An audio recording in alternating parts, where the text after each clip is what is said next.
Selamat pagi, saya Ferry Prihardi masih menemani Anda dalam Klik Indonesia Pagi TVRI. Saudara, Presiden Republik Indonesia ke-7 Joko Widodo mendapat respon positif dari hasil survei untuk menjadi Ketua Dewan Pertimbangan Presiden atau One-Team-Press.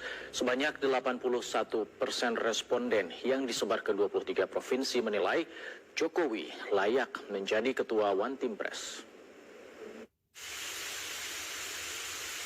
Survei yang dikeluarkan Rumah Partai Politik Indonesia menempati Jokowi sebagai urutan pertama dari sejumlah tokoh seperti Presiden RI ke-6 Susilo Bambang Yudhoyono, Maruf Amin, Luhut Binsar Panjaitan, hingga Muldoko.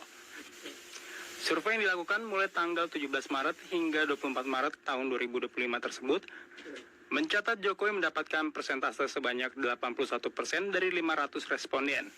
Direktur Eksekutif Rumah Politik Indonesia atau RPI, Fernando Emas, mengatakan, publik berharap agar peran Dewan Pertimbangan Presiden nantinya dapat lebih membantu program pembangunan keberlanjutan sekaligus mendukung agenda pemerintahan Prabowo Gibran.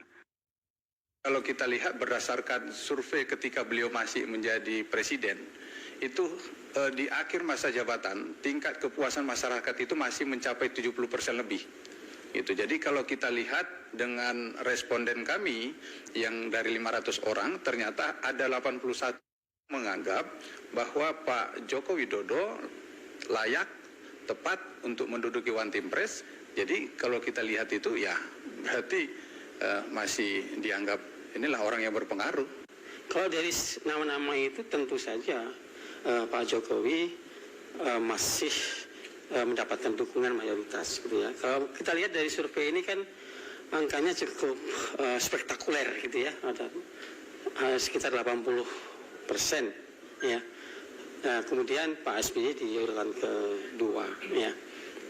Nah, saya kira cukup logis kalau ditanyakan ke khalayak gitu ya, siapa calon Ketua One-Team-Press di antara nama-nama ini, pasti Pak Jokowi. Sementara itu, pengamat politik Indonesia Public Institute Karyono Wibowo mengatakan hasil survei yang dilakukan menandakan bahwa masyarakat masih percaya dengan hasil kinerja Jokowi. Sehingga masyarakat percaya bahwa Presiden Prabowo dapat berkolaborasi dengan Jokowi untuk kemajuan bangsa menuju Indonesia Emas 2045 dengan memilih Jokowi sebagai Ketua One-Team-Press.